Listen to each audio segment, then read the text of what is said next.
Class 8 SST, page number 9, which revolve round these planets, जो अपने सैयारों के गिर्द गर्दिश करते हैं.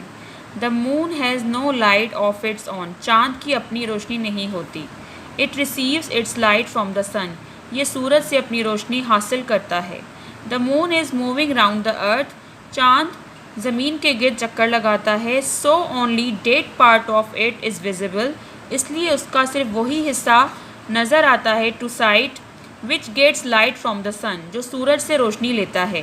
The moon is located at a distance of 384,790 kilometre. चाँद का इतना फासला है ज़मीन से, फ्रॉम आवर अर्थ, हमारी ज़मीन से. इन 29.5 days, 29.5 days में it completes it's revolution round the earth. ये ज़मीन के गिर्द अपना चक्कर मुकम्मल करता है. The moon remains invisible in the sky for 1 or 2 days. चाँद आसमान पर 1 या 2 दिन के लिए गायब हो जाता है. इनविजिबल, गायब. देन इट बिकम्स विजिबल, फिर ये नज़र आता है on the night of the first date, पहली तारीख की रात को, ऑफ द लूनर मंथ, कमरी महीने के, इन the shape of a crescent, crescent हलाल की शक्ल में. लूनर मतलब कमरी, चाँद वाले महीने. After its first appearance in the sky, आसमान पर अपनी पहली अपीयरेंस के बाद, in the shape of crescent, हलाल की शक्ल में, the moon become more and more visible in the sky. चाँद और ज़्यादा नज़र आने लगता है आसमान पर. Till on the 14th of the lunar month, कमरी महीने की 14वीं तारीख को, it takes the shape of a full moon, ये पूरे चाँद की शक्ल ले लेता है. After the 15th of the lunar month, कमरी महीने की 15वीं तारीख के बाद, the moon appears smaller and smaller, चाँद आहिस्ता छोटा और छोटा नज़र आने लगता है.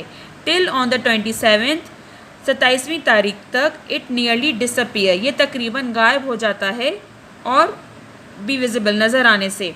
अगेन आफ्टर द 29th और 30, फिर 29 या 30 तारीख के बाद ऑफ द लूनर मंथ, कमरी महीने के, इट इज़ साइटेड, ये नज़र आता है in the shape of a crescent, हलाल की शक्ल में. The reason for these changing appearance of the moon are due to its different location in the sky in relation to the sun. चाँद की ये अलग अलग हालात या वजूद की वजह सिर्फ ये है कि उनका सूरज से लोकेशन अलग अलग होती है आसमान पर.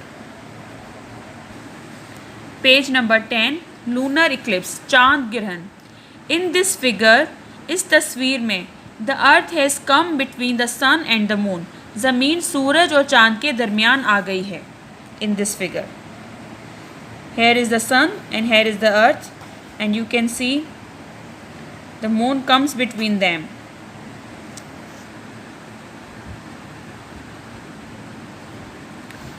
The moon has become dark, चाँद पर अंधेरा हो गया है, because the rays of the sun are obstructed, क्योंकि सूरज की शुआएं रुक गई हैं या उन्हें रोक दिया गया है.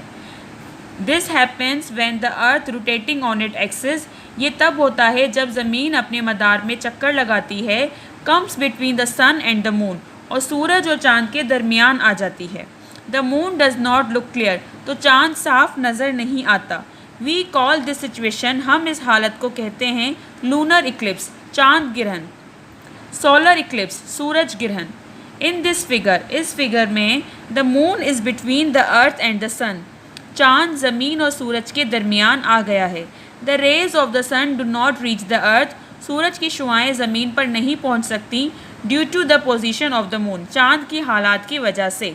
So the sun is not seen in its bright form, इसलिए सूरज तेज़ चमकता हुआ नज़र नहीं आ रहा. We call this situation, हम इस हालत को कहते हैं solar eclipse, सूरज ग्रहण. It is the job of astronomers. Astronomers mean माहिर फ़ल्कियात. फ़ल्कियात, आसमान के बारे में पढ़ना, एस्ट्रोनॉमी. ये माहिर फ़ल्कियात का काम होता है to tell the exact time, कि वो एन वक्त बताते हैं, date is year, month, day and hour of the eclipses, ग्रहण का फिक्स साल, महीना, दिन और घंटा. Greenwich mean time, there is one standard time, एक मयारी वक्त है, विच इज़ वेरी इंपॉर्टेंट, जो बहुत अहम होता है, and that is the standard time of England, और ये इंग्लैंड का मयारी वक्त है. Usually called Greenwich mean time GMT, जिसे आमतौर पर ग्रीनविच मीन टाइम GMT कहा जाता है। It is the local time of the old Greenwich observatory, ये मकामी वक्त है ओल्ड ग्रीनविच ऑब्जर्वेटरी का, विच एज वी नो नाउ, जिसे हम अब जानते हैं, इट्स ऑन लॉन्गिट्यूड 0 डिग्री, जो लॉन्गिट्यूड 0 डिग्री पर है या तोले बल्ब 0 डिग्री पर है। Greenwich time is kept by many countries of the world, दुनिया के कई ममालिक में ग्रीनविच टाइम रखा जाता है।